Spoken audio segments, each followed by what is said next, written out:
Studies show this: a woman can reject you long before you even say a word, but only if you have the wrong body language. So there are 3 steps that you must take care of. Step number 1, space. Take a look at these 2 pictures. Which one looks more attractive? You probably chose this one. What about these 2? Now, you probably chose this one, huh? But why? In a study from 2004, it was discovered that men who take up more space are seen as more attractive. Evolutionarily speaking, taking more space makes you a more vulnerable target. So if you are willing to do that, it means that you are probably the highest person in the social hierarchy. That's why you chose this guy at first. But then, why does he seem less attractive the second time? Well, it was actually discovered that we associate this type of commanding pose as more aggressive or violent. But you also don't want to look too docile. You want the look of a modern gentleman. So try the forward foot position. Basically, you put one foot in front that points forward and one in the back that points to the side. But if you're anything like me, it's not the legs that give you the most trouble, it's the hands. So don't cross your arms and don't put both your hands in your pockets, too docile. Don't put both your hands on your hips, too dominant. Instead, take positions that find themselves in the middle. One hand in your pocket and one out, or both hands clasped behind your back. Now, the same principle applies when you sit. You don't want to keep your legs too close, but you also don't want to spread them too much. Adopt something called a starter position. Basically, you take more space between your legs, but you also place one or both hands over them. But these things only apply when you are staying in one place. If you are moving away, that's a whole different story. You probably heard this before. The V-shaped torso and the hourglass figure are the most attractive body shapes. That's because they signal good genes and fertility. Why is this important here? An attractive walk highlights these traits. That's why you'll see some women walking with one foot directly in front of the other in order to highlight their hips. For us men, we have to smoothly balance our shoulders in order to highlight the V shape. I say smoothly because you don't want to overdo this one. In his book Models, Mark Manson recommends actually practicing your walk in front of a mirror. Make sure it's not robotic. It has to be smooth, like the walk of a dancer. But here's the deal. In the same 2004 study I talked about earlier, it was discovered that it's actually women who initiate flirting, often through eye contact and smiling. That's why you need to respond with a powerful Step 2, glance. In our history, there was one actor who had such a powerful glance that he literally made women faint during his shows. Rudolph Valentino, the original Latin lover. But he wasn't always like that. When he first arrived in the US, Valentino was often described as thin, swarthy, and overly exotic for that time. Therefore, he only got to play background characters.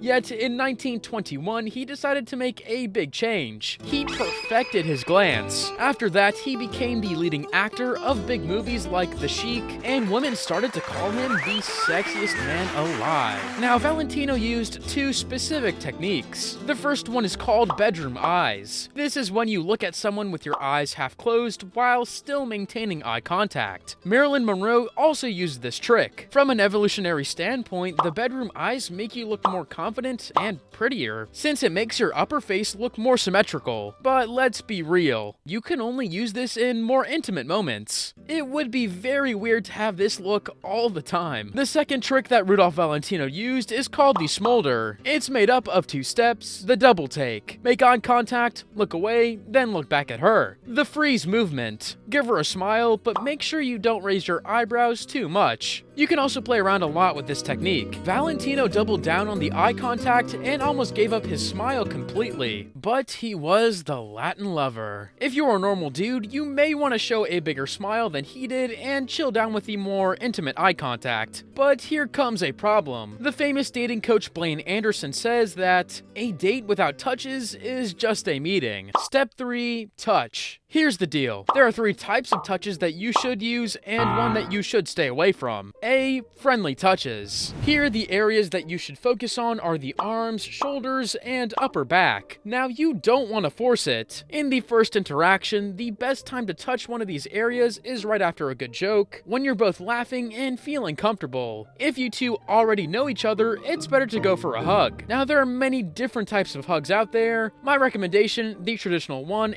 and the heart-to-heart hug.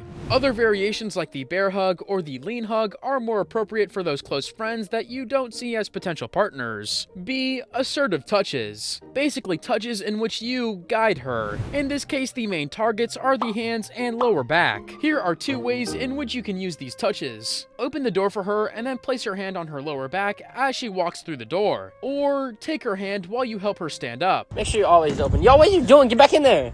Get back in there. She's never grateful, I swear, man. Come on, there you go, princess. Come on.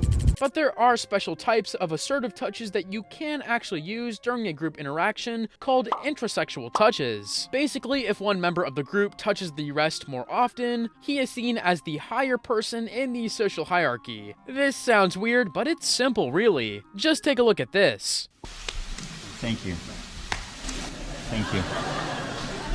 I like him a lot. See, sexual touches. These are the areas that were found to produce sexual excitation outside of the intimate area. Of course, we can drop number 1 when you are on the date, and probably these ones too. Now, these are sexual touches, so you can try them only when she's very comfortable with you. Here's what you can do. Tell her a secret and rest your hand on her thigh or wrist. If she has an eyelash on her cheek, pick it up for her. Still, my favorite one is to fix her hair while gently touching her ear, scalp, and neck. But as I said earlier, there is one category of touches that you have to avoid during any interactions. Auto manipulation touches, aka touching your face, legs, shoulders, or any other body parts. You do this a lot when you are anxious. Researchers found out that these touches lower your chances of establishing attraction. But now let's get serious. All the body language studies in the world can't fix that face. Fortunately for you, I have a video just for that.